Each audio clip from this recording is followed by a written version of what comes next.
To ensure that our Ampler e-bikes run smoothly, we recommend that you have your bike regularly checked by a professional workshop. Feel free to do some maintenance yourself, but please be aware. We strongly urge you not to work on motor, sensors or battery, but to contact us first if you run into any issues. This way, we can track where the problem stems from and how to fix it properly. Please also read the warranty conditions on our website. Here are some things to look out for. A good tire condition is recognized by sufficient tread depth and a good grip in wet weather. Replace tires which have too little tread depth or visible cracks, as they no longer provide proper grip or puncture protection. Check the rim by looking at the moving wheel from various angles. The distances to the fork and frame should be the same on both sides. Your wheel is out of true if it's wobbling from side to side. Sometimes this happens when you ride through a pothole or down a steep curb, or if you have loose spokes. Check the spoke tension by squeezing 2 spokes at a time between your thumb and fingers of both hands. You might feel a potential difference in tension. If you feel a loose spoke, get it checked at a bike shop. Any bike shop can help you through your wheel. Make sure to get it fixed early on, as it can lead to more damage on your bike.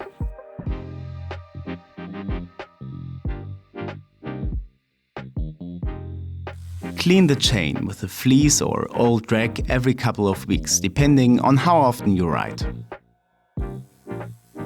Then clean the jockey wheels with an old toothbrush to remove accumulated dirt and oil. Now you can apply oil and spread it on the chain. Shift through the gears to spread it over the sprockets. Remove excess oil with a fleece or rag. Bicycle chains are a wearing part that needs to be replaced approximately every 2,000 to 4,000 kilometers. Too much wear and the chain will start skipping, which can lead to wear on the cock and sprockets. If you want to know for sure, a chain checker can indicate elongation. A carbon belt drive does not need oil, but must be cleaned from time to time with water and some washing liquid, for example after riding on loose ground. Check the belt as well as sprockets for sharp edges, pointy teeth or cracks. Please note, a belt needs to be changed if it has been damaged through severe exterior conditions, for example a crash or something has been caught in the belt and has been pulled between belt and sprocket. The correct tension. The belt should be firm but not completely stiff. The official Gates Carbon Drive app can give you a good idea of when your belt needs tensioning. Follow the instructions in the app. A professional bike shop can have additional tools to check the correct tension. Pulling the brakes should bring you to a comfortable and safe stop. If this is not the case, have your bike checked at a professional bike shop. The brake pads should have enough black rubber left and not to be worn down. Have a look at it every now and then. Worn brake pads will be very noisy. You can hear the metal pressing onto the rotor. In the long run, this will damage the rotor. Exchanging brake pads is easy. Check the Shimano manuals if you want to do it yourself or visit a bike shop.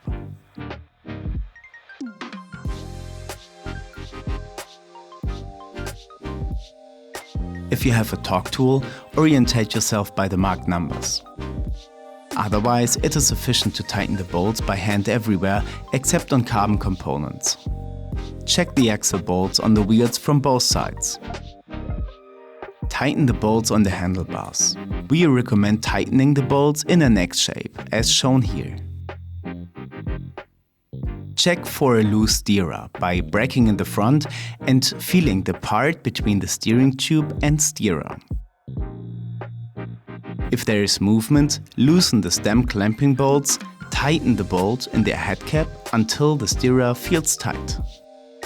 Check once more until the steerer tube feels tight again, and only then retighten the stem clamping bolts. Check the crank bolts and chain ring bolts, tighten them if needed. Retighten the eccentric bolts of the bottom bracket. At best, clean the area beforehand and grease the bolts again. Be careful not to damage any cables on the inside. Check the bolts on the front light. Tighten the brake caliper bolts on the fork and the rear wheel.